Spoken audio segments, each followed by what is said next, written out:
So today I'll be talking about the ins and outs of my not so normal middle school.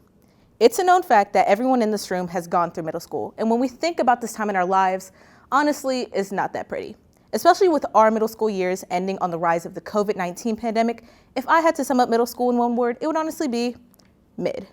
Now I want you to take your current cringe image of middle school out of your head and imagine a school that is a mix of both Harry Potter and High School Musical.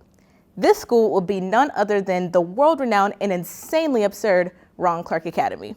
From having a slide in the lobby to giving the students the opportunity to talk with the CEO of Mercedes, RCA is far from your ordinary private school.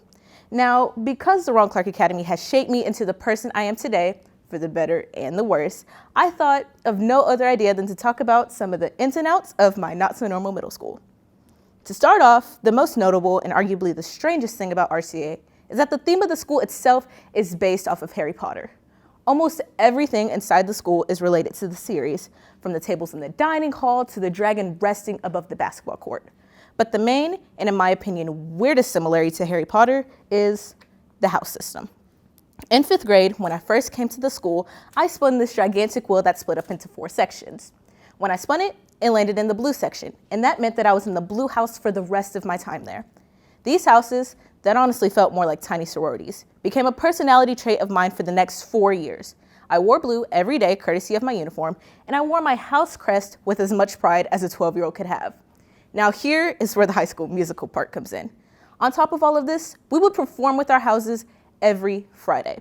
The end of the week always felt like a huge pep rally in the most theater, performing arts way possible.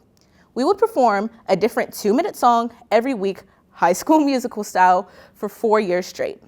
To put it into perspective, I spent almost the entirety of my 8th grade year writing songs for my friends and I to perform on Friday and forget the next day. Looking back on it, is it the best use of my time? Probably not, but everyone thought it was cool and they loved me for it, so of course I had to go with it.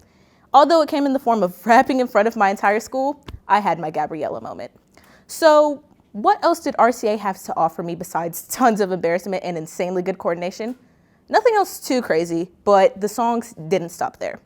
Not only did we have songs that were specific for every class we took, but we also had drums and guitars in every classroom to go along with these daily little 5-minute performances. For example, this is my current events teacher. His name is Mr. King, and the only thing he loves more than teaching is music. Every day walking in his classroom felt like a live concert. Now I think we've gotten to the point where you may be thinking, well, Sydney, if you were busy singing and dancing every 5 minutes, how did you learn anything?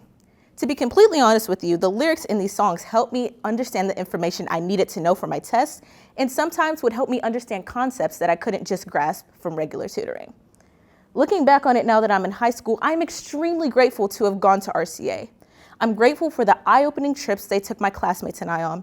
I'm extremely fortunate to have traveled around the world to places like Tokyo and South Africa. But most of all, I'm fortunate for the friends that I've made in the process and the once-in-a-lifetime memories that I get to share with them. So either you think this is really cool or really weird, but nonetheless, you may be asking what this has to do with me now that I'm a sophomore. My whole point in describing this cultish middle school is to show that sometimes your biggest embarrassment can also double as your weirdest flex. Not everyone in this room had a perfect middle school career, and I guarantee you that there are all moments that we wish just never happened. As we approach the end of our sophomore year and become upperclassmen in high school, the least we can do with these memories is laugh at the good ones and occasionally cringe at the not so good ones. Our embarrassing flaws have shaped us into the people we are today, so the least we can do is appreciate our past selves for living through these moments that we wish never happened. Thank you.